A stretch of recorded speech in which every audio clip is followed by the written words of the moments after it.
This conference will now be recorded. All right, folks. So good morning and thank you for attending. Today we're going to be discussing the cardiovascular system. And so I thought that I would start off the class with discussing with you a little bit regarding heart transplantation and heart issues, in particular regarding where the patient has congestive heart failure, where the pumps. So as we look on the right side here on this image, right, and we're seeing here the right side of the heart, the left side of the heart. So the right side of the heart is pumping blood that has been the oxygen pretty much has been removed, right? We would say deoxygenated blood, hence the blue coloring of the vessels that are bringing this blood from the body to the lungs. So we're going to be pumping the blood from the right side of the heart, excuse me, to the lungs so that the blood can be oxygenated. Okay. Now, and we'll discuss that when we get into the respiratory system. Now you'll see here that the left side of the heart, okay, it's larger, and this is going to be pumping blood to another pump. So we have two pumps here. We have the one pump. We would say this is taking pulmonary circulation going to the lungs.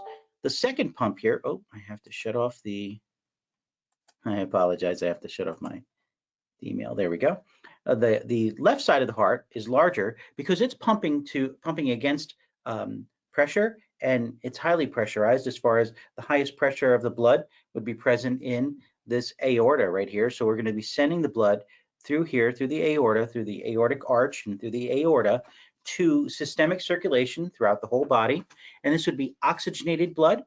And so this is going to then be pushing at a greater, there's a resistance to the pressure of the blood being pushed through this vessel. It's a great vessel. High pressure, highest pressure, like I said before, of the blood will be present in the aorta. And it's going to be oxygenated blood going to all the tissues of the body. And so quite fascinating how we have these two pumps. The heart is its job, its role. Now you'll see here as far as when the heart is diseased, when the heart is not functioning, the heart can actually get larger, but not like you would say for skeletal muscle. When the muscles get larger and we feel stronger and we can do more things, and it's, you know, it's pretty cool. In the case of the heart getting larger, many times this is not a healthy or good thing. Okay, and what can occur is that it affects the pumping ability for the heart, and we'll go into a little bit more detail regarding that today. And you'll see here that this patient has received a this is one of the early hearts transplantation that they used in order to not take a healthy heart from a patient who has died and donated their heart, but this would be an artificial heart, the Jarvik heart. And you'll see here that there's these two ventricles that are being replaced, okay? Because this is really the ventricles here. So these are the atria, the upper chambers, and the lower chambers are the ventricles. And these ventricles are what are responsible for sending blood, again, to the lungs or to the whole body, okay? And so they need to, so this is really the business portion of the pumping action taking place on the two sides of the heart. And so quite remarkable. Folks, I have to tell you that, and let me show you a couple more images here. So here it would be, and let's make it bigger. So you're seeing here that this darkened area here is the actual donor heart that has been grafted into the patient's body and connecting to the vasculature, okay, and the atria, okay, the atria of these upper chambers, right? So you'll see here is they're just giving you a crude example of what takes place and what's being removed. So we're not removing as much vessels. Now, I guess all depending upon the situation and what's going on with any type of damage to that may be present in the vessels for the patients who's receiving the heart, right? Also know that quite interesting, and let me come back to this image, is to show you that the blood vessels, right? These vessels that are bringing blood to the heart, right? They are the inner lining, we would call it the endothelium, is just continuous with the chambers of the heart, okay? So you see here, this lining of these blood vessels is continuous with the lining of the chambers of the heart, which is pretty cool stuff. And let me show you one more image. And I just have to make this bigger. So it's just, again, giving you here that the unhealthy heart is removed. You'll see here that chambers are left here, right? So we still have the upper chambers are present. And then we're grafting in this donated heart into the area. And folks, to think about how amazing it is that we're able to do this. So in my career as a doctor of chiropractic, I had the privilege to take care of patients who were recipients of heart transplants, and as well as many other types of organ transplants.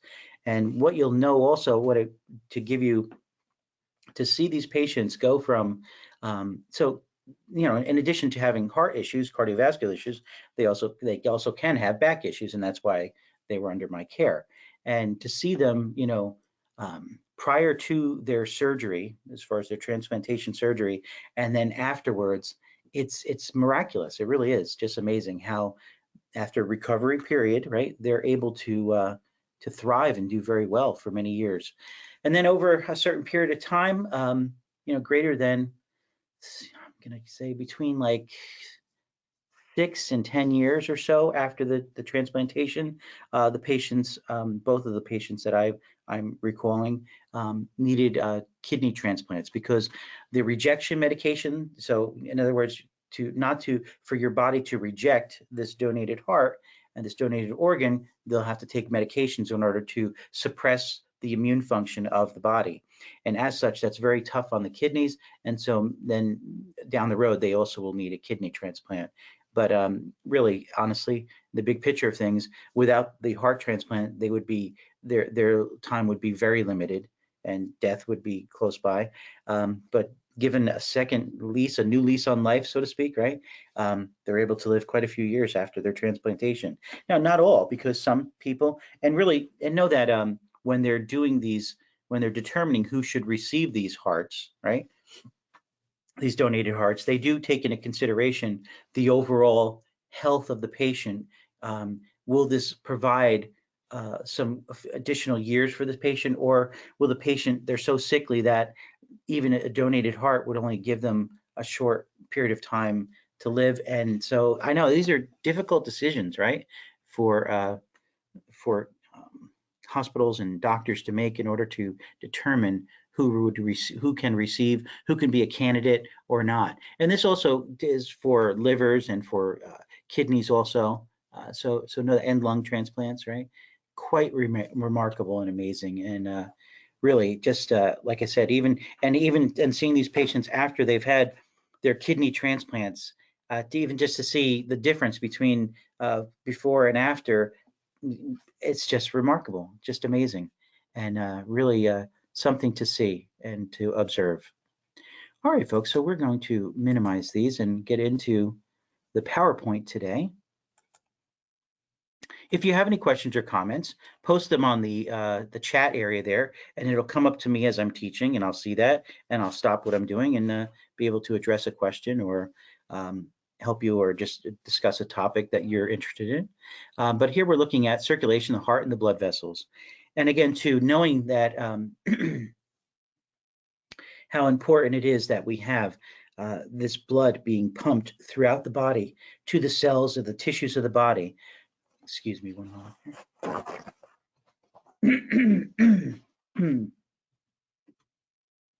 So vital and crucial to the well-being of the patient, right? So consists of the heart and the blood vessels, right? Cardiovascular system. So the heart, we mentioned already, has two pumps, right?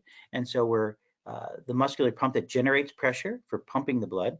And again, there's not as much pressure on the right side of the heart as there is on the left, because again, are we going not going a very far distance to the lungs, so we don't need a very high pressure going there. Now know that.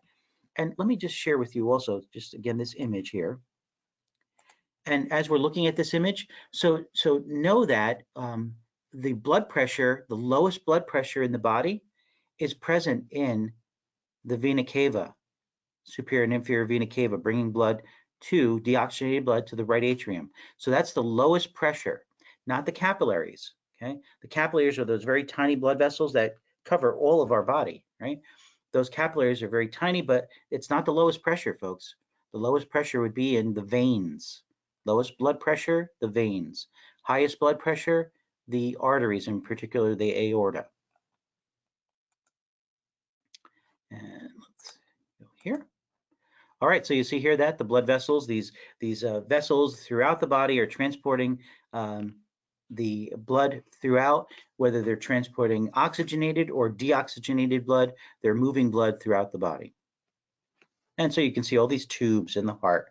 And really what we're looking at here, and let's see, I believe that I showed you this, but I'll take a moment and just show you this again.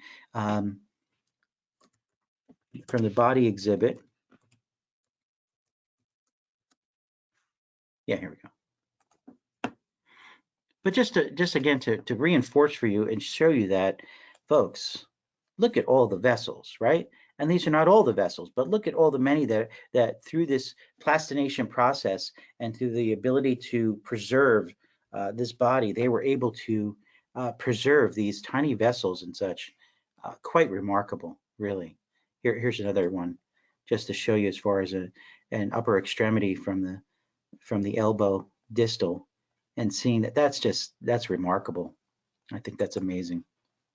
So you'll see here, folks, that we are covered in blood vessels, and really all for the tissues of the body. If they're living, they need to receive vascularity. They need to see blood vessels. They need to receive blood. They need to have fresh oxygenated blood brought to the cells and the tissues of the body, as well as a removal of waste products from there, and nutrients and whatever other things that we talked about last week there, as far as ions, as far as hormones and such, proteins, as far whatever it is that's being oxygen or CO2 removal, right? Whatever is traveling through the blood, it has to go to all the cells of the body, of the tissues of the body. Okay.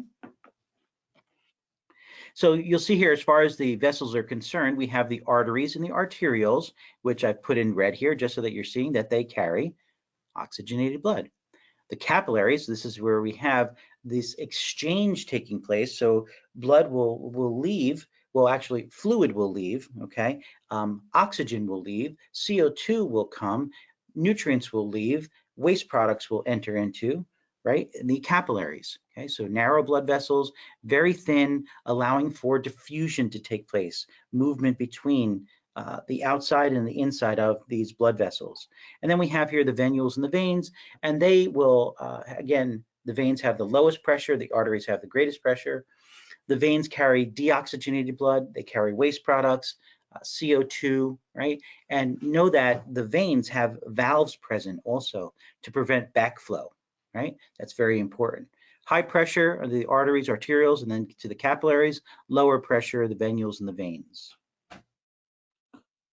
And here we just have another image of looking at blood vessels present within the human body.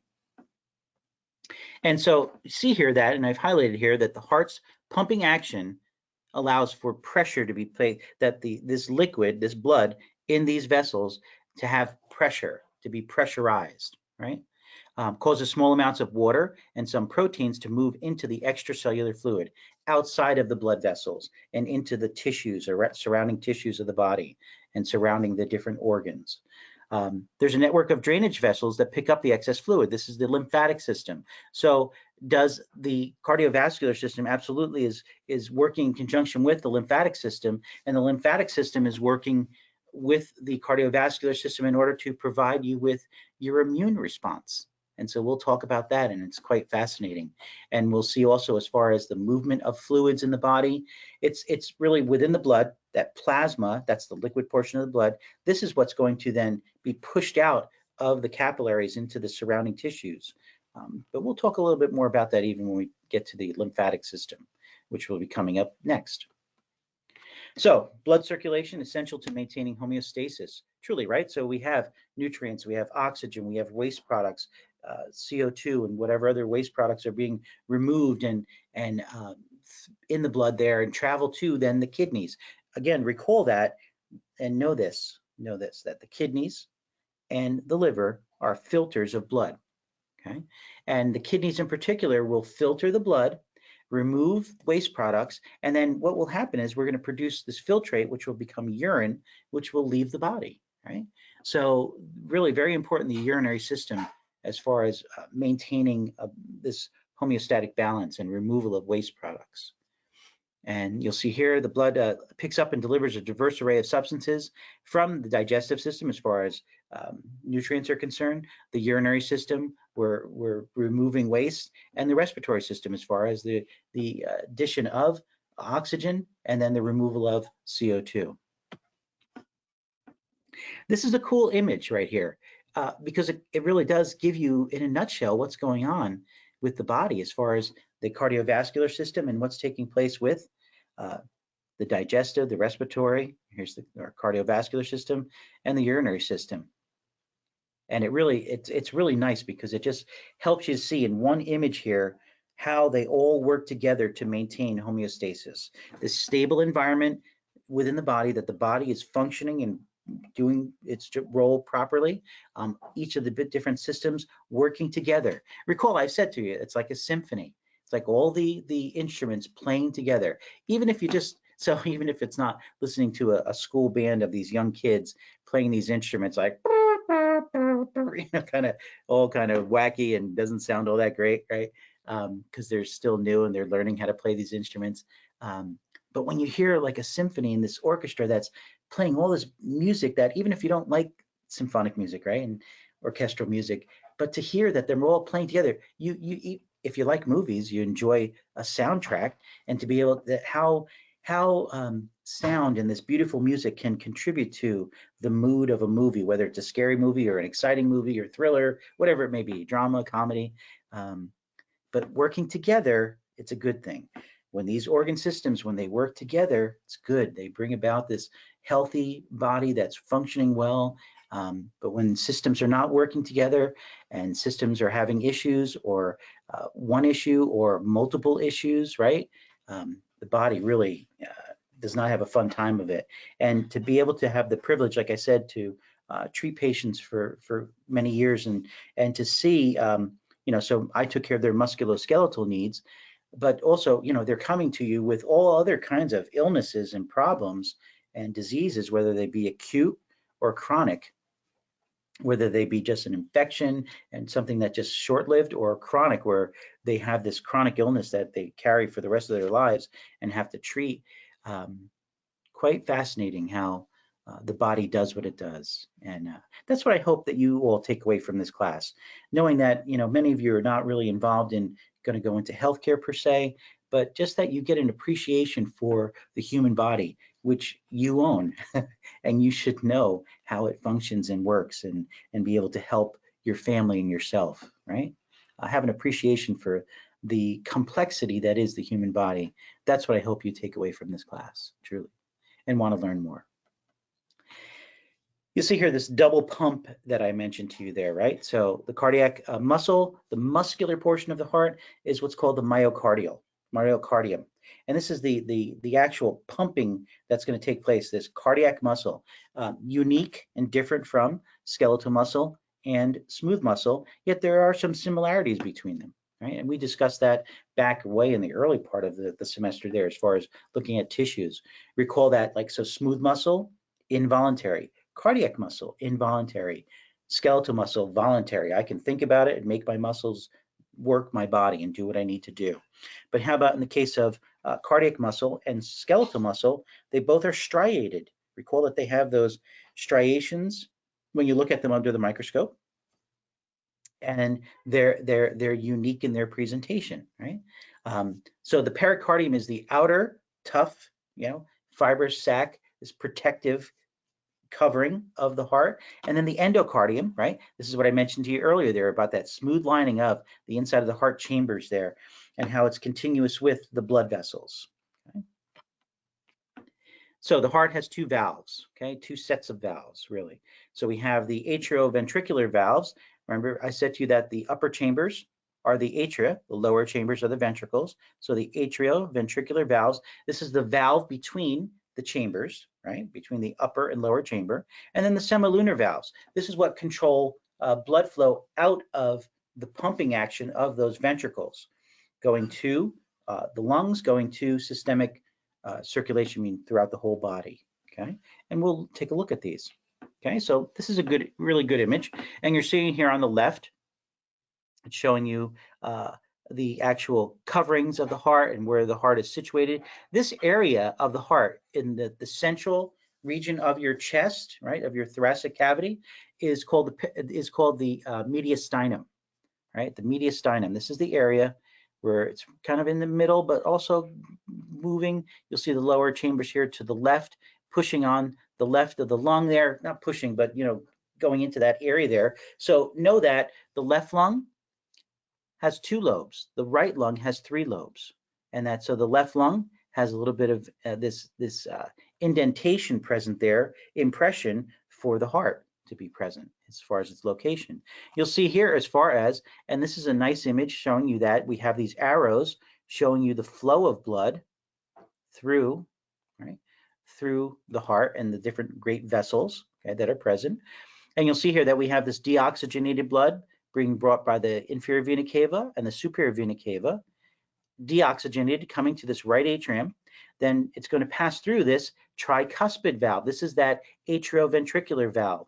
And you'll see here that these AV valves are unique in their presentation in that they have how they're connected to the lower chamber is via these chordae tendineae, these cords, and these little papules of muscle right here. See these little papules of muscle right here, here? They're holding on to the cords, and so they allow for the function of these cords. Let me show you a little bit something interesting after I say one more thing here.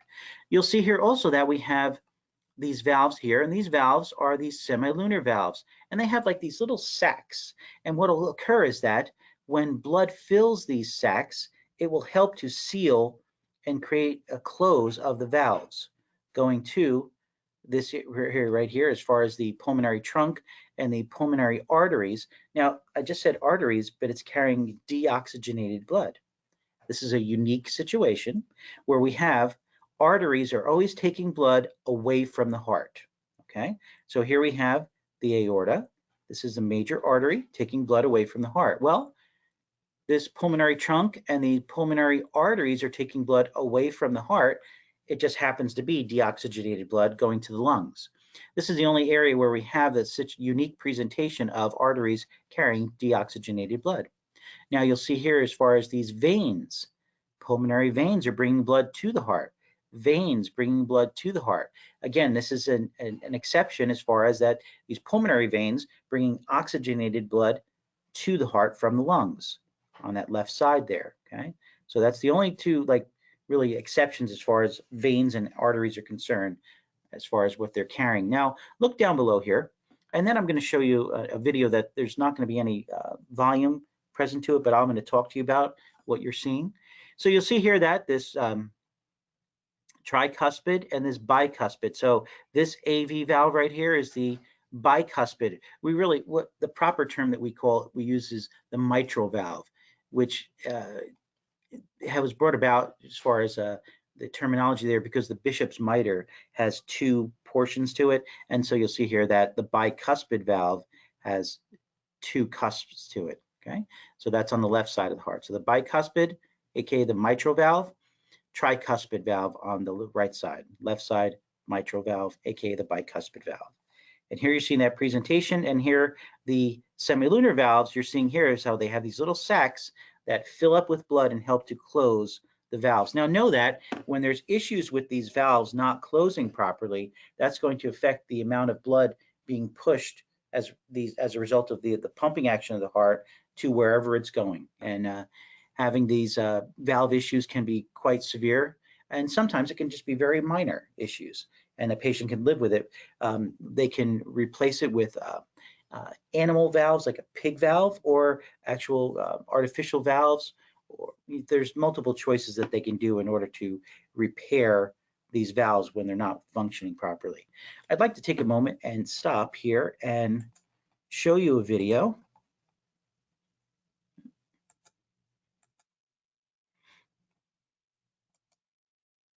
Let's close this. Come here. Let's go here. Let's go to, let's see here.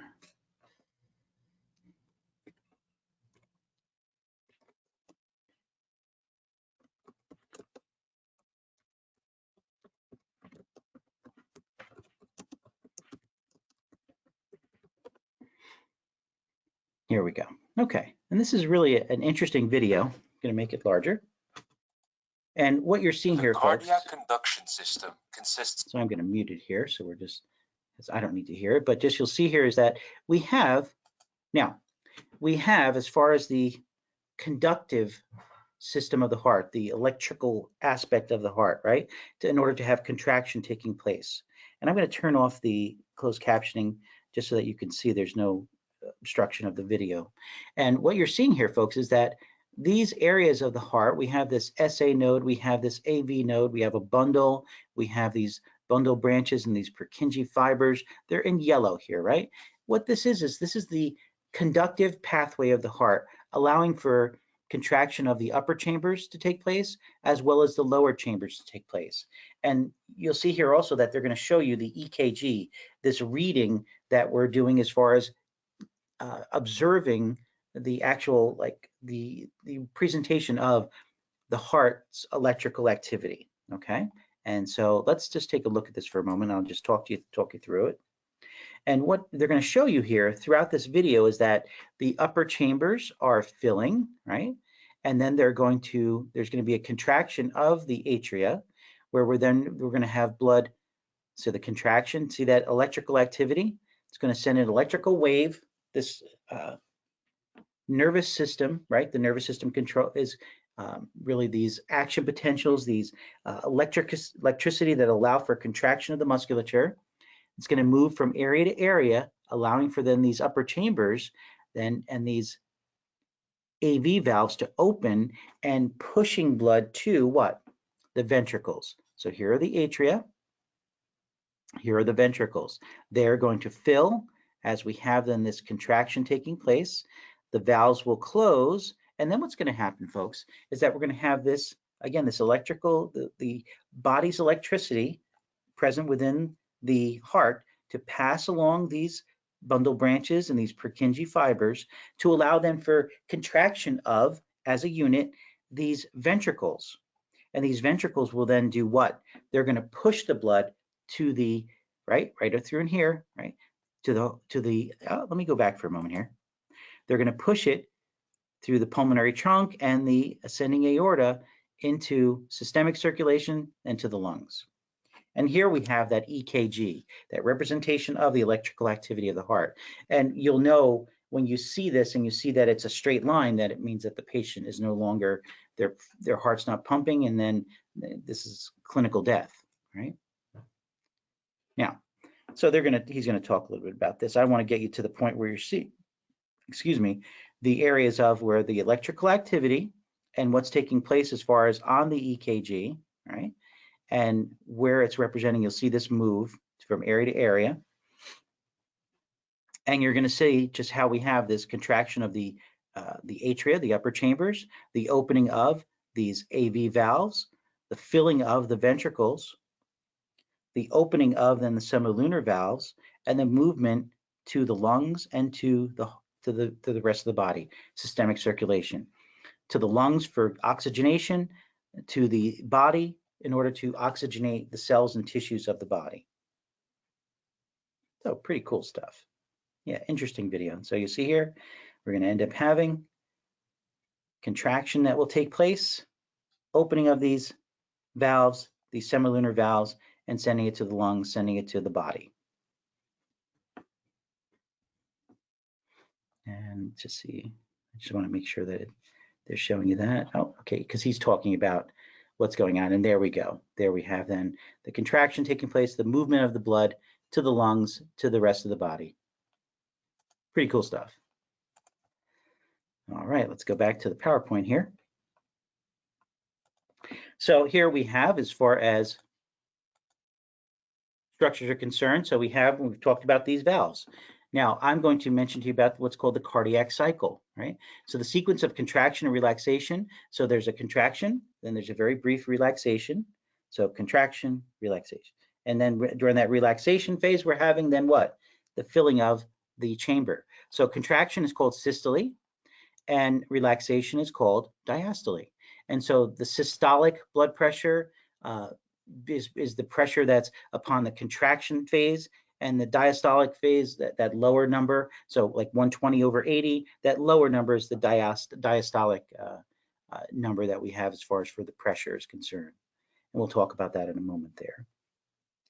And really, so this cardiac cycle also contributes to what makes up the heartbeat, the heart rate, right? So if you were to listen, auscultate, if you were to listen with a stethoscope to the heart, you'd hear that boom, boom, boom, boom, right? So you'd hear that, and that's the heartbeat there, and you know that we have this contraction and relaxation. And what happens is that as a result of the closure of the valves, that's what you're hearing when you hear that lub-dub, doop, doop, doop, doop. That's what you're hearing as far as the closure of valves when you auscultate or listen to the function of the heart. So here you have, let's go through this here. So the atria contract. So at the end of the cycle, so we have here atria contract, and the fluid pressure in the ventricles rises sharply. The ventricles contract, blood is pumped into the pulmonary artery and the aorta, right? Like we said, going to the lungs, going to systemic circulation. Ventricles relax even as the atria begin to fill.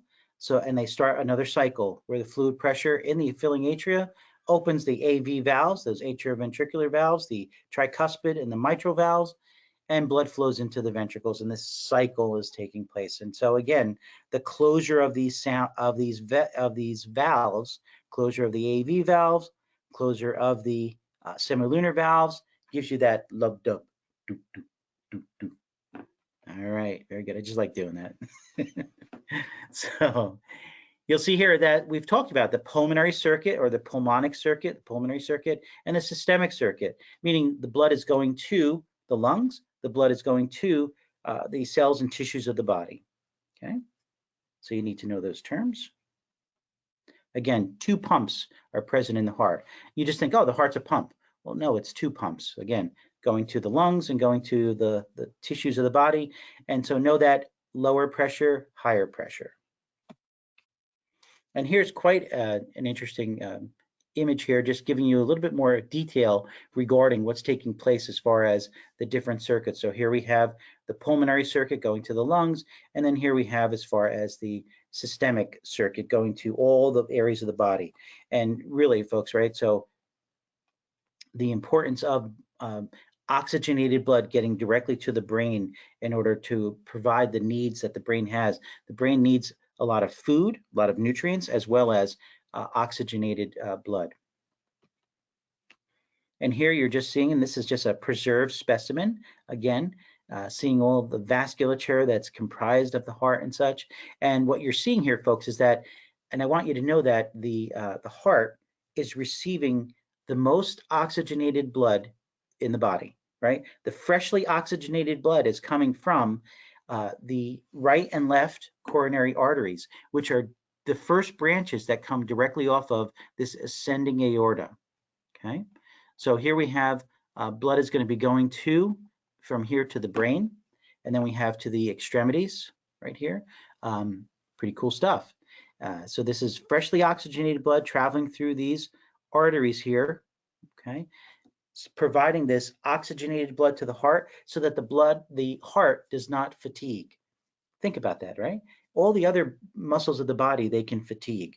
But we're talking about the heart here. We can't have this fatigue. It has to beat until the day that we go from this life to the next. So it's very important that the heart is receiving this freshly oxygenated blood, and that once it's been oxygenating the heart muscle and the tissues of the heart, then we end up taking this blood via these veins. You see the blue vessels here, to then it's going to actually drain into the right atrium. Okay, so right away we're providing fresh oxygenated blood via these arteries, in red, and then removing the deoxygenated blood via these blue vessels here, these veins, and bring it right directly to the right atrium. Okay.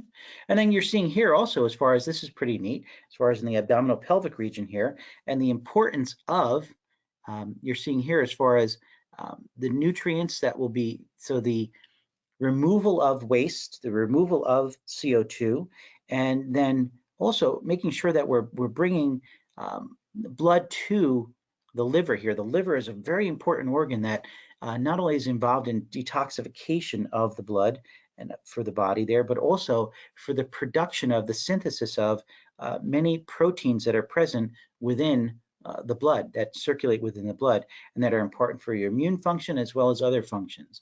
And they're called plasma proteins, and the liver produces this. So the liver needs a lot of nutrients. It needs a lot of blood, it needs a lot of nutrients, as well as oxygen to perform its duties. So here we have now, we looked at that video and we're seeing here as far as, so how does the cardiac muscle contract and the importance of the nervous system and these electrical impulses that are present within the heart that allow for it to do its job, and how for those upper chambers to contract in unison together and the lower chambers to contract together. Okay, so this SA node, this sinoatrial node, this is what we would call the pacemaker of the heart. Okay, the SA node, the pacemaker of the heart. This is what initiates the contraction, the beginning of the contractions that take place. And notice here that the nervous system can adjust the rate and strength of cardiac contractions. So how about if you're under stress and there's something going on where you hear some explosion or you see a fire in the woods, and you need to do something about that and run and get to safety and tell others that there's a fire. Your body will initiate then what? The sympathetic nervous system, which will prepare the body for action, that fight or flight type of situation where, so wouldn't it make sense then that the nervous system can adjust the rate and strength of cardiac contractions so that you can run, you can fight, you can do whatever you need to do on a short-term basis, right? And so the nervous system is very much in part of that whole regulation of what takes place with your heart and your blood pressure, as well as the urinary system. So you're seeing it there. And here's the EKG that we showed you before. And here we have these structures that are present and these nerves that are present within, right, that allow for a contraction of the atria and then contraction of the ventricles. Now, pressure. And I mentioned to you these terms not long ago, as far as systolic and diastolic, right? So fluid pressure is exerted by blood against the vessel walls. And the vessel walls are providing this resistance, okay, that will contribute to the production of this pressure, okay? The systolic pressure, the peak pressure in the aorta when the left ventricles contract. The diastolic pressure, the lowest blood pressure in the aorta when the blood is flowing out of it, okay? So we have this high and low part, and so the 120/80, the 120 would represent for, this is like, we're talking about like what we think would be a healthy blood pressure, 120/80, so 120 would be the systolic, the 80 would be the diastolic pressure. And here you're seeing as far as the values for if someone has low blood pressure, so hypotension, or hypertension, which would be high blood pressure. So anything 140 and above for his systolic and 90 and above for the diastolic. Now, as far as the vessels are concerned, again, we mentioned this earlier, as far as the arteries, the arterioles, these are carrying oxygenated blood. The capillaries are taking this oxygenated blood and diffusing it because they are very thin-walled vessels that will allow for substances to leave the capillaries and then substances to enter the capillaries. So diffusion, movement from high to low, whether it's pressure, whether it's concentration, that movement from high concentration, high pressure, to low concentration, low pressure, that's diffusion, okay? And that takes place in the capillaries. So the arteries, very strong blood pipelines. I like that, right? That they carry this blood under high pressure, right? Artery walls bulge to keep blood moving, and they are very strong and powerful and thick-walled vessels, the arteries. The arterioles are bringing the blood then to the capillaries, okay? And they function as control points for blood flow. They can enlarge, they can shrink. If vessels enlarge, that lowers the pressure. If vessels shrink, that increases the pressure in the blood, okay? So understand this, that if someone has high blood pressure, one of the types of aspect of a medication that they might choose for that patient would be in order to allow for vasodilation, meaning that blood vessels dilate, they get larger. If we increase the size of a vessel, if we increase the lumen, I don't have my paper towel here today, but you know, looking at this vessel has an opening, right? And if we increase the size of the inner portion of that vessel, the lumen we call that, will decrease the pressure. So increasing the size decreases the pressure present within, vasodilation. And the other opposite occurs if we have vasoconstriction. If we decrease the size of that blood vessel, it'll increase the blood pressure, okay? And so here you're seeing, as far as the presentation, look at the presentation of this artery in comparison to a little capillary, right? Capillaries are very thin-walled and they allow for diffusion to take place. Then you'll see here, as far as the arterioles, again, you'll see musculature that's present here, right? You'll see here musculature that's present, but this vessel is not as thin, not as thick, not as really substantial in comparison to, so the artery, more substantial, thicker, a lot more muscle and just protective connective tissue covering, right? You'll see that here, in comparison to the vein, which is just not as thick, but it does have these valves present because it's under low pressure. So these valves are present to allow for blood to flow in one direction towards the heart. And here you're seeing as far as pressure is concerned. So the highest pressure in the arteries, the lowest pressure in the veins. And so you see here where the capillaries, you know, we're still looking, there's much more pressure in comparison to the veins.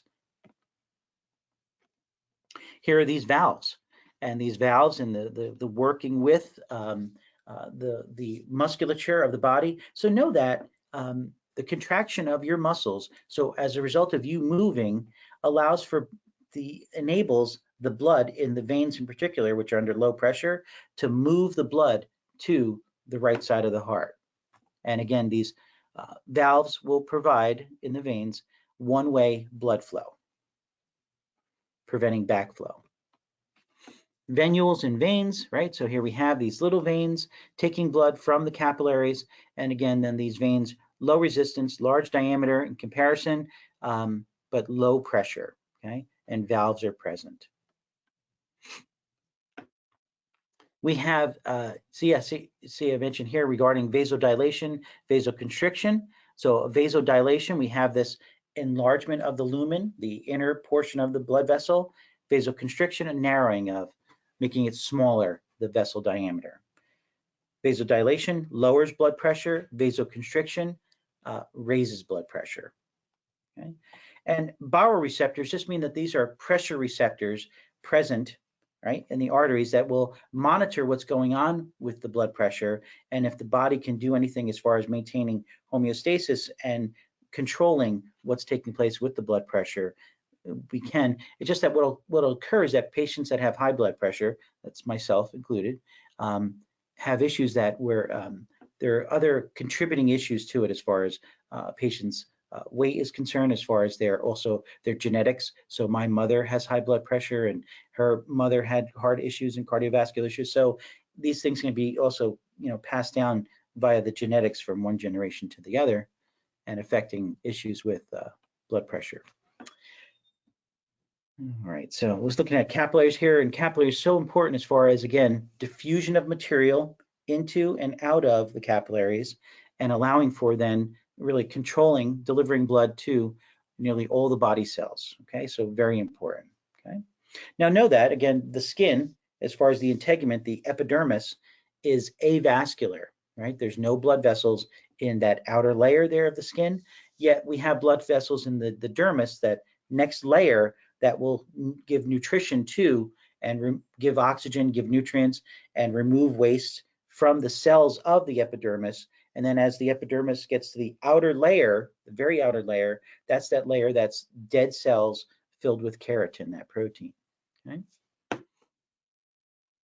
And so you'll see here some substances pass through the pores in capillary walls.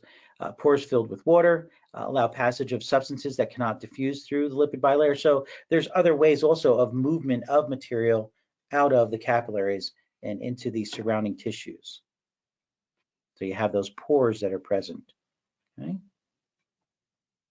Pretty cool, folks, right? Look at that, that these blood vessels, these capillaries, are thin enough to allow one cell, one red blood cell, an erythrocyte, to pass through. Now, in the case of, recall, we talked about sickle cell anemia. Remember that those cells are changing in shape, and as a result, they can actually cause blockages to occur within these tiny capillaries, and that can cause many issues, and in addition to, if they're present within the joints, pain and discomfort. And you see here, as far as that, we have the blood flow through the arteriole going to then the capillaries, right? And then out to the venule, we have movement of water, fluid, right? That will end up being in the extracellular fluid. And again, it's the fluid portion. It's the plasma that's leaking out of the capillaries. And so flow of the fluid and solutes, meaning other different substances that are present within the blood in and out of the capillaries, helps maintain blood pressure, adds to or subtracts water from the plasma. And so this occurs at the capillary level as well as in the urinary system when we're filtering the blood and we're removing a portion of the liquid, so that that portion of the liquid, as a result of also waste and any other ions that are removing, will leave the body via the urine. So some pathology here. So as far as arteriosclerosis, atherosclerosis, very closely associated there, as far as we would call it the hardening of the arteries, and the atherosclerosis, those plaques that are present that contribute to arteriosclerosis. And you'll see here that these plaques that can actually, right, these clots may be removing of these plaques that can end up being present within a vessel and moving in the blood to other areas of the body. And say if this clot gets stuck in, say, the lungs, in the heart, in the brain, can this lead to some devastating circumstances and catastrophic problems, as far as a stroke, as far as a heart attack. Folks, bad stuff, right? So we want to do all that we can to prevent this from happening. Severely blocked arteries may require surgery, and this is when we talk about stents or actual bypass surgery. So here you're looking at, as far as bypasses are concerned. So here's the blockage, right? And so we're allowing for this blood, this fresh blood from the aorta, from the ascending aorta. Here's the aortic arch and the thoracic aorta. We're sending this blood bypassing this area where there's the blockage, and still allowing for then the blood to get to, the oxygenated blood to get to the heart muscle itself, okay? And also there can be these stents applied, right? So the plaque that's present within the vessel is flattened by a balloon angioplasty. So this balloon will be inserted into the vessel. It will expand, pushing the plaque away, and then a stent, this mesh, can be placed to keep the artery open, okay? And this is relatively new technology, and quite remarkable what it can do and help patients. The term aneurysm, right? So part of an artery weakens and balloons outward, and this can actually then, and if an aneurysm ruptures, then this is blood that's leaking out of the body internally, internal bleeding.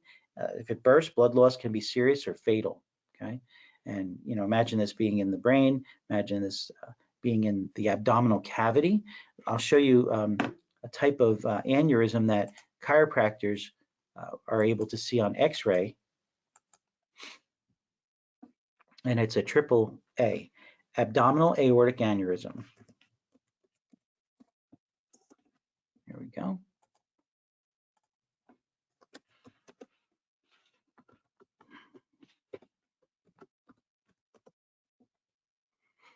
All right, so I'll show you as far as so here's a lateral view of an X-ray, and here we have good old lumbar spine and thoracic spine, and here's the sacrum. And what you're looking at here, folks, is that here, this vessel, there's this plaquing that's taking place, and you're actually seeing the outline of the vessel, and you see how it's expanded right here. So folks, this expansion of the vessel is not good. This is of the abdominal aorta, and this carries blood under high pressure. And so over time, the connective tissue and the plaquing reduce the effectiveness of the blood vessel, and can allow for then this vessel to expand as far as this aneurysm, and then actually burst. And this would be a catastrophic emergency, okay? Because the patient could die as a result of the blood loss that would be leaking out of the body into the abdominal cavity.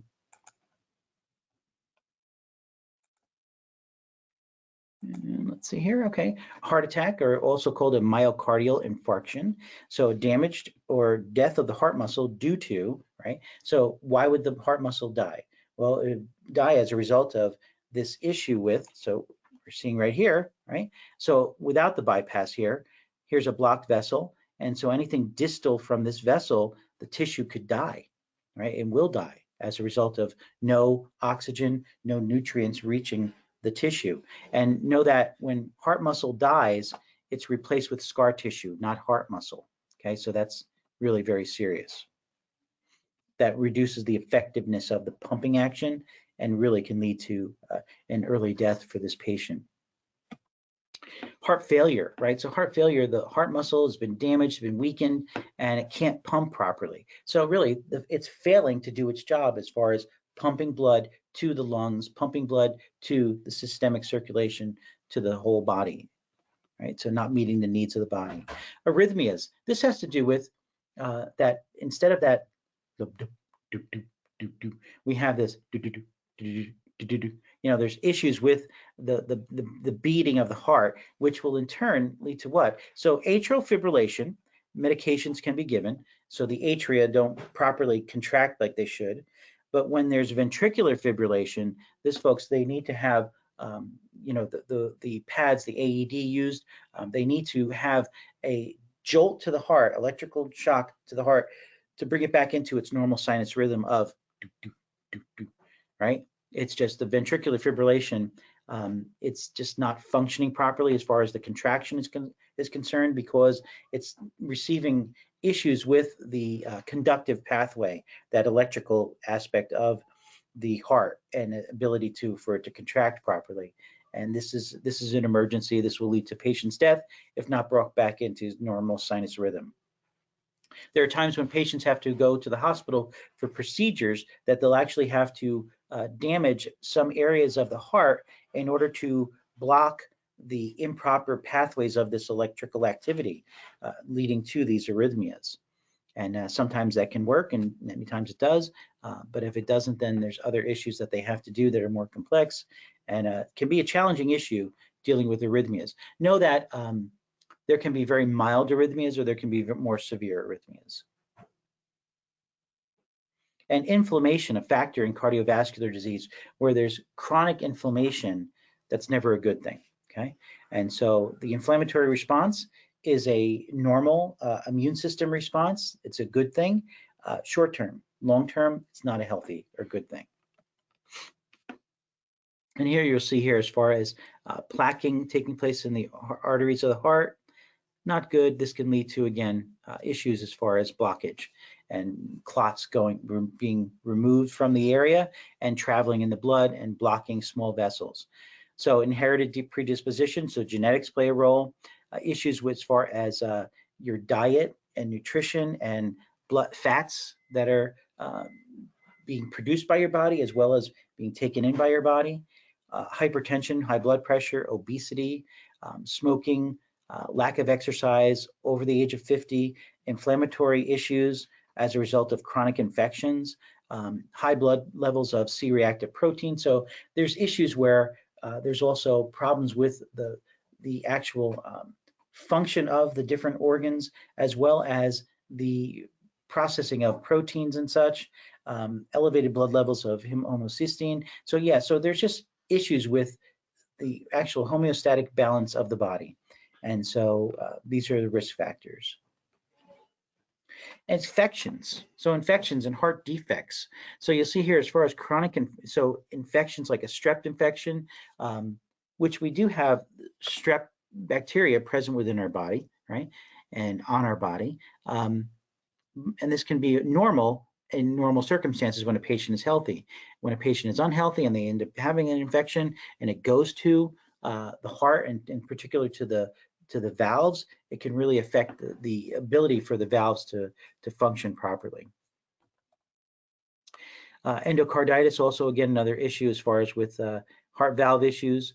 Lyme disease, can lead to inflammation present within the heart and the myocardium, and myocarditis, heart inflammation, and there could be multiple etiologies or factors that can contribute to this occurring.